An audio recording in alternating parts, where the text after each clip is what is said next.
March 4th, 1945. A convoy of military ambulances wound through the rain-soaked English countryside toward a converted estate in Hampshire, carrying cargo that would test every assumption both nations held about their enemies.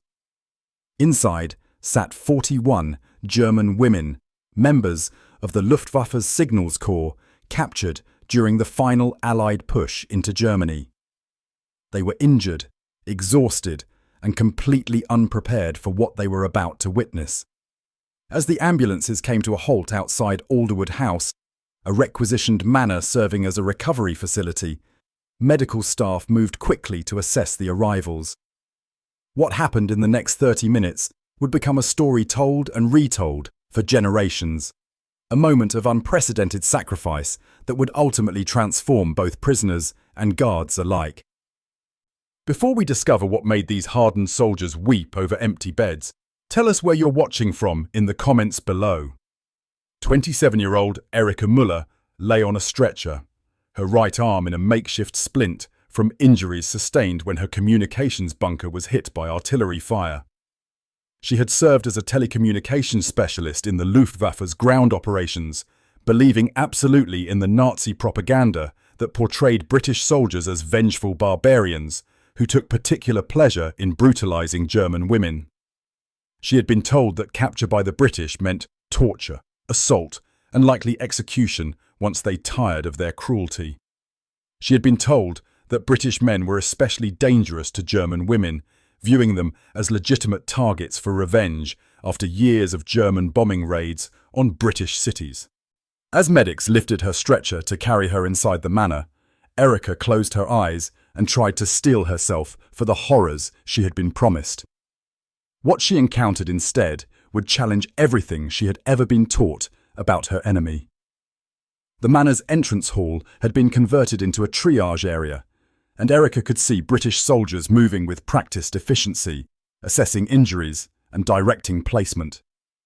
A young lieutenant, no more than 25 years old, with the name Fletcher on his uniform, approached her stretcher and examined her chart. Through a German-speaking medical officer, he explained her injuries and the treatment plan in a tone that was professional, even kind. Compound fracture, possible infection, immediate need for proper medical care and rest. As they carried her deeper into the manor, Erika noticed something that made no sense. The facility looked recently established, with medical equipment still being installed and beds being arranged in what had obviously been grand rooms just days before. They brought her to what had once been a drawing room, now lined with proper hospital beds, each with clean white sheets and pillows. Real beds, not cots, not bare floors, not the minimal accommodations she had expected for enemy prisoners. A nurse helped her onto one of the beds, and the softness after weeks of sleeping on the ground or in bombed-out buildings was almost overwhelming. Around her, other German prisoners were being settled into similar beds, their faces reflecting the same confusion Erika felt. This didn't match what they had been told. This wasn't how you treated enemies you despised. But it was what happened next that would become the defining moment of their captivity. Through the German-speaking officer, Lieutenant Fletcher addressed the room of injured women. "I need you to understand something," he said, his voice carrying clearly through the hushed space. "These beds you're in were ours. My men's beds. We moved into tents outside 2 days ago so you could have proper recovery facilities. The medical staff stayed in the house because you need them, but every able-bodied soldier is sleeping in tents in the rain." He paused, letting that information sink in. "You're injured. You need rest. So we gave up our beds. That's all there is to it." Erika stared at the lieutenant, trying to process what he was saying. British soldiers sleeping in tents in the March rain and cold, so that German prisoners could sleep in beds. Enemy women who had worked to facilitate bombing raids on British cities, now given the comfort that British soldiers had surrendered for them. The contradiction between propaganda and reality was so stark, it felt like a physical blow. She looked at the other women, saw the same shock reflected in their faces, and understood that something fundamental had just shifted in all of them. The morning of March the 5th brought the women their first full day in the recovery facility, and with it, more opportunities to observe the incomprehensible sacrifice their captors had made. Breakfast was brought to their beds by British orderlies, who showed no resentment at serving enemy prisoners while their own comrades slept in tents. The food was basic wartime rations, but it was hot, adequate, and served with the same care given to any patient. Erika watched through the window as British soldiers emerged from tents in the manor's gardens, their uniforms damp from the persistent rain, and filed into a makeshift mess area under canvas shelters. Lieutenant Fletcher made his rounds, checking on the prisoners' conditions and ensuring the medical staff had everything they needed. When he reached Erika's bed, she gathered her courage and spoke in the broken English she had learned before the war. "Why you do this? Give beds to enemies?" Fletcher looked at her with an expression that suggested he found the question puzzling. "Because you're injured, and we're not," he said simply. "Medical necessity trumps personal comfort. That's just basic military medical protocol." Erika absorbed this, her mind racing. To Fletcher, it wasn't even a moral question, it was just procedure, the obvious right thing to do when faced with injured people who needed care. Around her, other women were having similar revelations. 23-year-old Lotte Weber, who had been convinced she would be executed upon capture, whispered to Erika in German, "They gave us their beds. They're sleeping in the rain. For us, this doesn't make sense." 32-year-old Sergeant Greta Hoffmann, the ranking officer among the prisoners, watched the British soldiers through the window with an expression that mixed disbelief with the beginning of understanding. "If they hate us so much, why sacrifice their comfort?" she asked quietly. "Why show us kindness we don't deserve?" The breakthrough came on March 8th, during an afternoon when the rain had finally stopped, and some of the more mobile prisoners were allowed into the manor's garden for fresh air and gentle exercise. Erika, her arm now properly splintered and pain managed with medication, walked slowly along a gravel path that overlooked the tent encampment where the British soldiers lived. She could see men sitting on camp chairs, writing letters home, cleaning equipment, and going about the mundane tasks of military life in distinctly uncomfortable conditions. The tents were standard issue, providing shelter but certainly not comfort, and the ground was still muddy from days of rain. A British corporal, probably 19 years old with red hair and freckles, was walking past when he noticed Erika watching the encampment. He stopped, following her gaze, then said in surprisingly good German, "Looks rough, doesn't it?"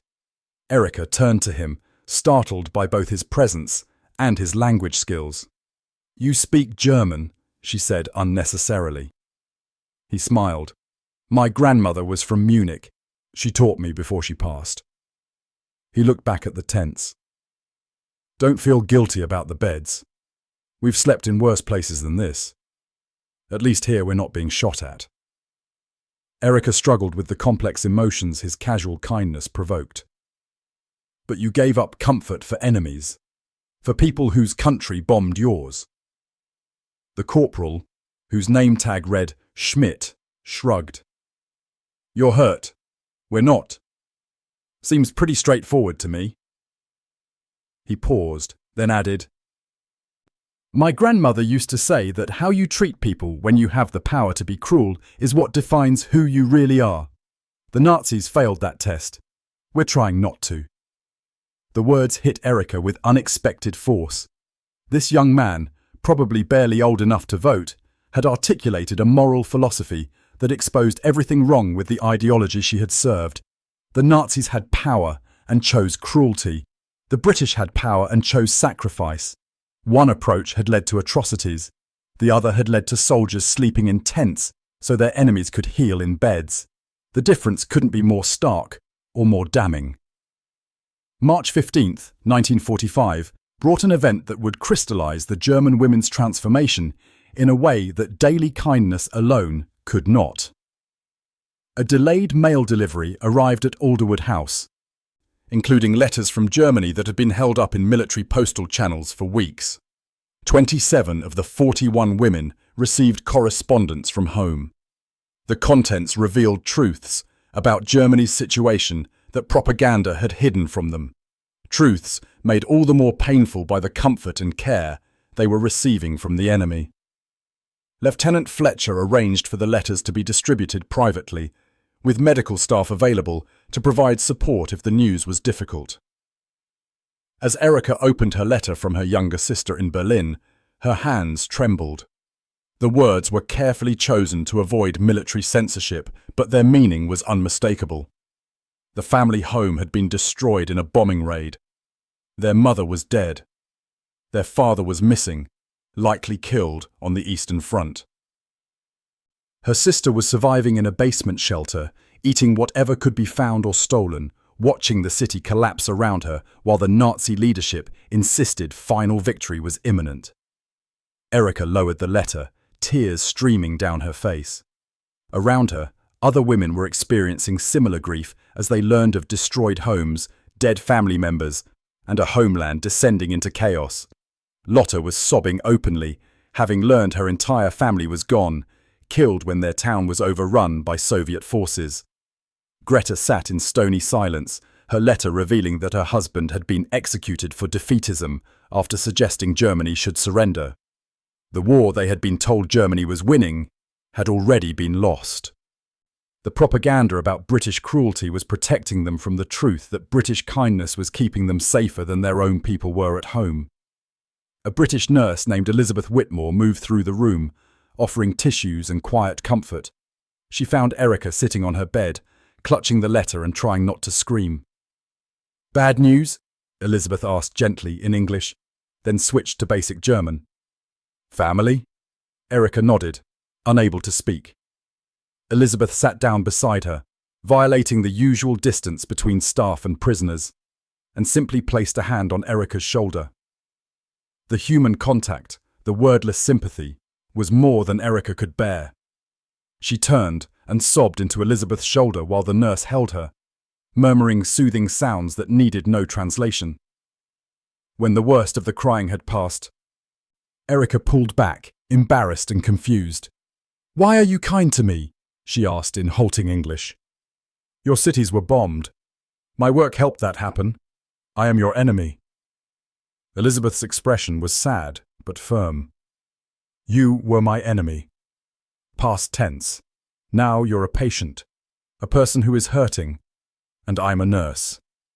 I help people who hurt. That's what I do, regardless of what side they used to be on." The weeks following the letters from home were marked by a profound shift in the facility's atmosphere. The German women began engaging with their captors, not as enemies, but as people. They asked questions about British culture, about democracy, about how a nation could maintain moral standards, even when fighting a brutal enemy.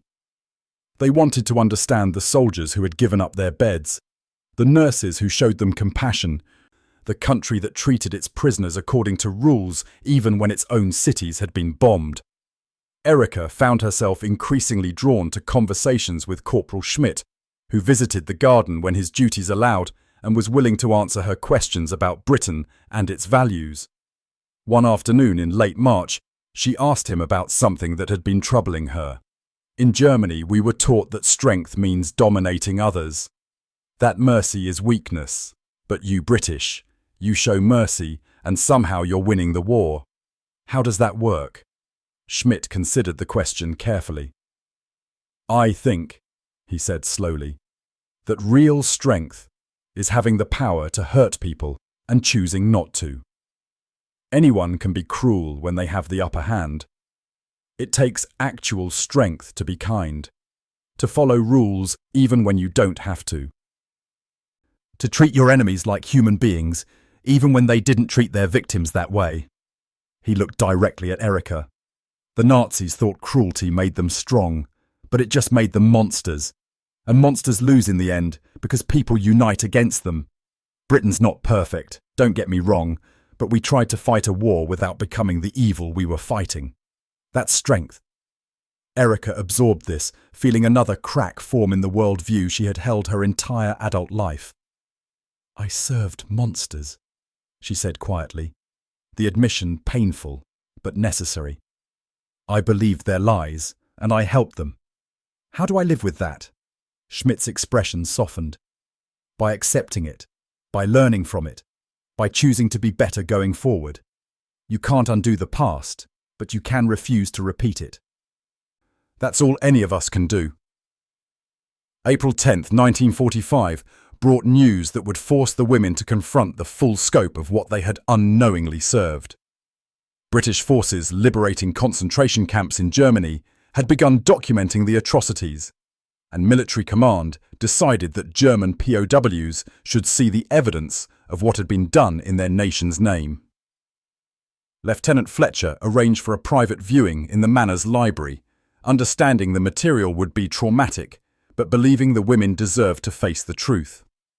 The women gathered in the wood-panelled room, uncertain about what they were about to see. Fletcher stood before them, his expression grave. "What you're about to witness is difficult," he said through the German interpreter. "These are photographs taken by British soldiers at camps in Germany, Bergen-Belsen, Buchenwald and others. This is what your government did while telling you that we were the barbarians. I'm showing you this because you have the right to know what you were part of, even unknowingly." The photographs appeared on a screen, projected one after another in horrifying succession. Images of skeletal survivors barely alive, mountains of corpses, gas chambers disguised as showers, the systematic machinery of industrial murder, the room filled with sounds of retching, sobbing and shocked silence. Erika stared at the images with growing horror, each one a hammer blow to any remaining illusions about the Reich's true nature. She had known the Nazis were harsh, had heard whispers about camps, but this systematic extermination was beyond anything she had imagined. Lotte was bent over, vomiting into a waste bin, her body rejecting the horror her mind was being forced to process. Greta sat perfectly still, tears streaming down her face, her military composure completely shattered. When the photographs finally ended and the lights came back on, nobody moved.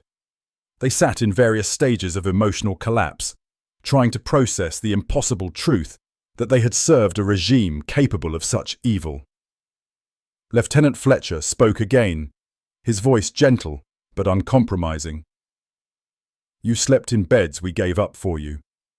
You ate food we shared with you.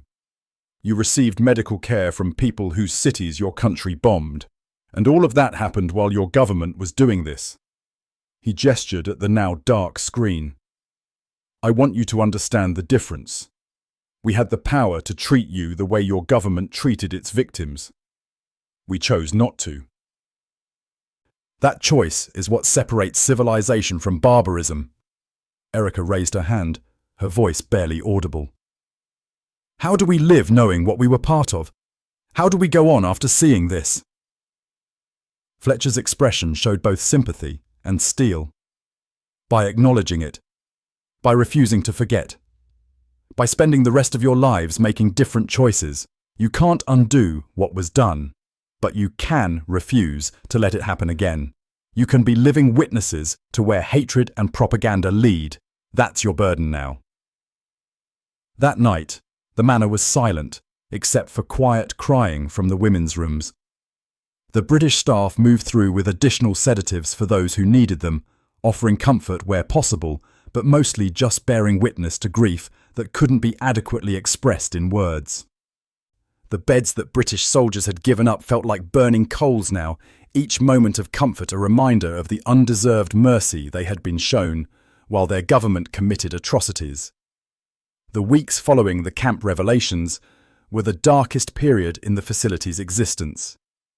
The German women moved through their recovery routines mechanically, their physical injuries healing while their psychological wounds grew deeper.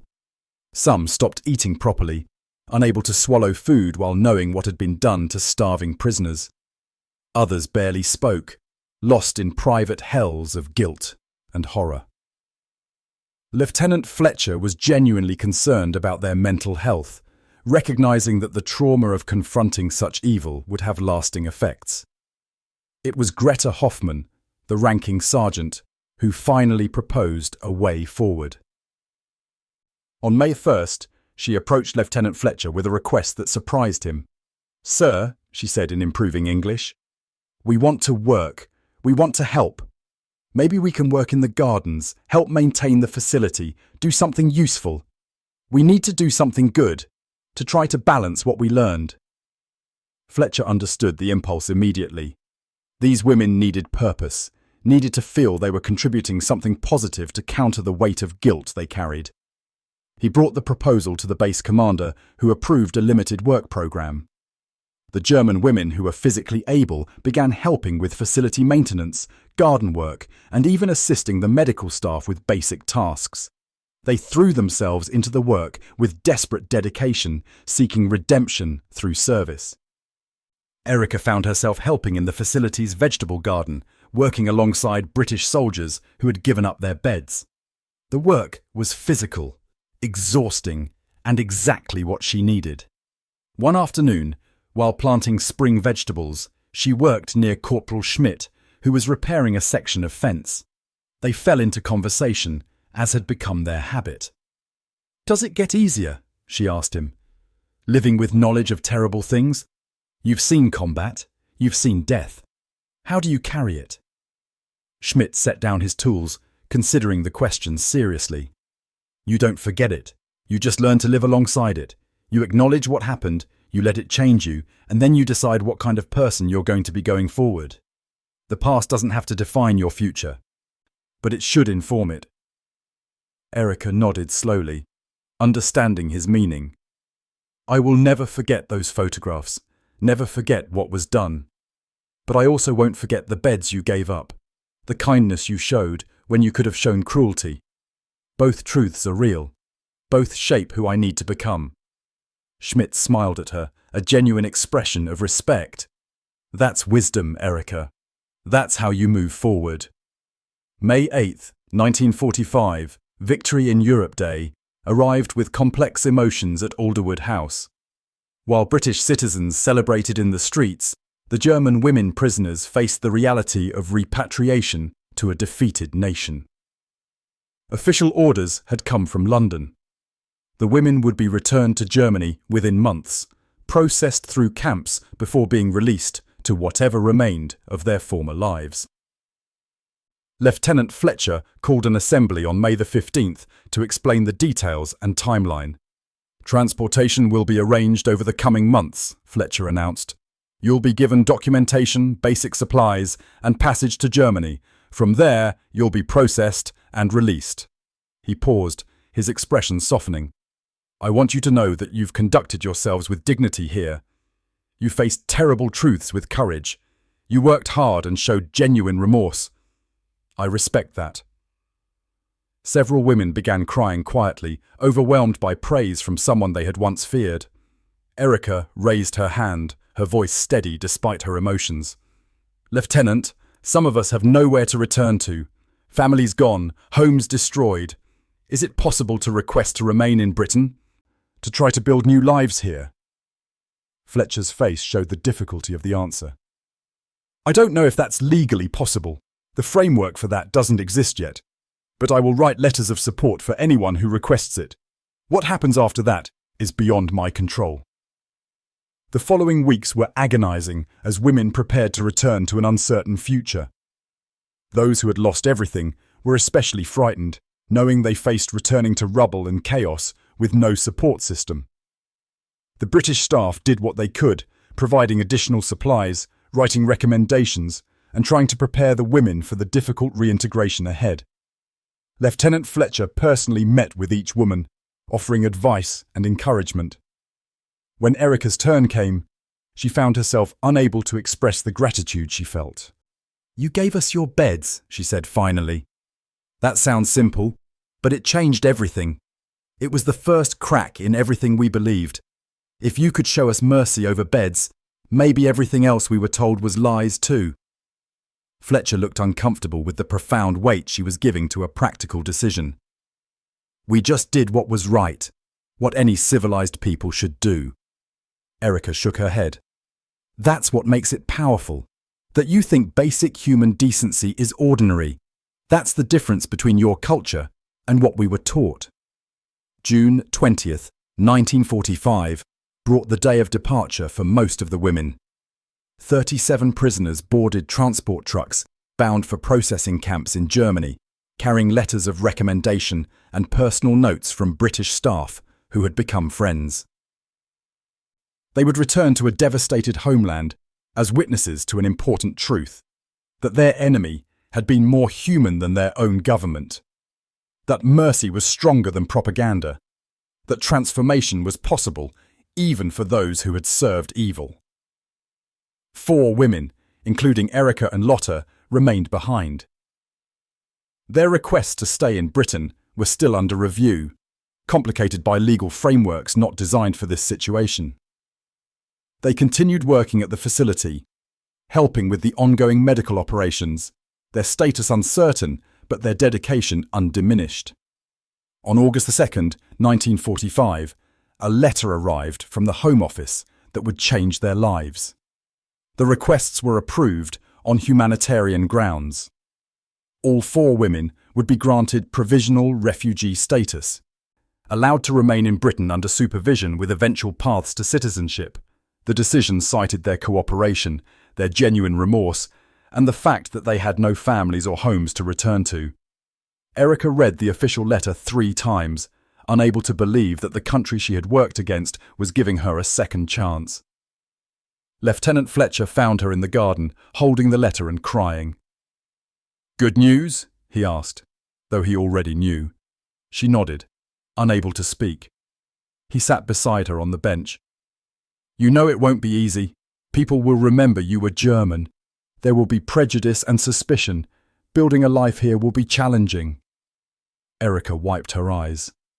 "It will be hard, but I'll be in a country that showed me what real strength looks like. That gave me a bed when you could have given me cruelty. That's worth any hardship." The 4 women scattered across Britain, building new lives with determination and grace. Erika became a translator for the Foreign Office, eventually working to facilitate communication between former enemies and help German refugees navigate immigration processes. She married a British veteran in 1951, a man she met through hospital volunteer work who understood her complicated past and loved her for who she had become, not despite who she had been. Lotte pursued nursing, inspired by Elizabeth Whitmore's compassionate care. She worked at veterans' hospitals throughout her career, dedicating her life to healing those wounded by war. She often told her patients about the British soldiers who gave up their beds for German prisoners, using the story to illustrate that mercy was always possible, even in the worst circumstances. Greta used her military experience to work with refugee organizations, helping displaced persons from across Europe find new homes and rebuild their lives. She became a passionate advocate for human rights, testifying before Parliament about the dangers of propaganda and the importance of treating all people with dignity, even enemies. But the story's most remarkable chapter came in March 1975, when Corporal Schmidt, now a retired schoolteacher living in Hampshire, organised a reunion at the site of Alderwood House for all the women who had been prisoners there 30 years earlier. 28 women confirmed they would attend, travelling from Germany and across Britain, bringing children and grandchildren born in the decades of peace that followed the war. They gathered at the manor, which had been converted into a private residence, but whose current owners graciously agreed to host the reunion in the gardens. Stories were shared in English and German. Tears were shed. And yes, there was laughter. Lieutenant Fletcher, now in his 80s and using a cane, attended with his family. Elizabeth Whitmore came as well, her nursing career long behind her, but her compassion undimmed by age. The reunion featured a ceremonial moment that moved everyone to tears. Schmidt had arranged for one of the original beds to be brought from storage, preserved through the decades. He presented it to Erika, saying, "This was the bed my unit gave up for you, the bed that started everything." Erika ran her hands over the old frame, tears streaming down her face. "This bed taught me what real strength looks like," she said, her English now perfect after 30 years in Britain. That having the power to be cruel and choosing kindness instead is the definition of civilization. Lieutenant Fletcher stood to speak, his voice still carrying authority despite his age. We gave up our beds because it was the right thing to do. We didn't think about it as sacrifice or as making some grand moral statement. We just saw injured people who needed rest, and we had the means to provide it. He looked around at the assembled group. But these women taught us something too. They taught us that people can change, that confronting hard truths and choosing growth over denial takes real courage, that redemption is possible for anyone willing to do the work. Greta raised her glass, her eyes finding each British veteran in the crowd. To the soldiers who showed us mercy when you could have shown cruelty, to the nurses who cared for us as patients, not as enemies, to Lieutenant Fletcher, who gave us hard truths and second chances, to Britain, which proved that a nation's character is measured not by how it treats its friends, but by how it treats its enemies when it has the power to destroy them. Erika stood, her voice carrying clearly through the garden. We expected monsters because that's what we'd been taught you were. Instead, we found people who gave us their beds in the rain, who showed us that our government had lied about everything, who demonstrated that kindness is not weakness but the highest form of strength. She raised her own glass. To the beds that changed our lives, to the sacrifice that shattered propaganda, to the mercy that saved our souls. The crowd erupted in applause, the sound echoing through gardens where British soldiers had once slept in tents so their enemies could heal in comfort. They had proven that even in humanity's darkest hours, when nations filled their citizens with hatred and propaganda, simple acts of sacrifice could shatter those lies and plant seeds of transformation. The German women who expected monsters but found human beings had learned the most important lesson of all, that real victory is not measured in territory conquered or enemies defeated, but in hearts and minds transformed by the simple act of choosing mercy over vengeance and sacrifice over cruelty. And it all began with beds given freely on a rainy March day by soldiers who simply believed that injured people deserved to rest, regardless of which side they had fought for.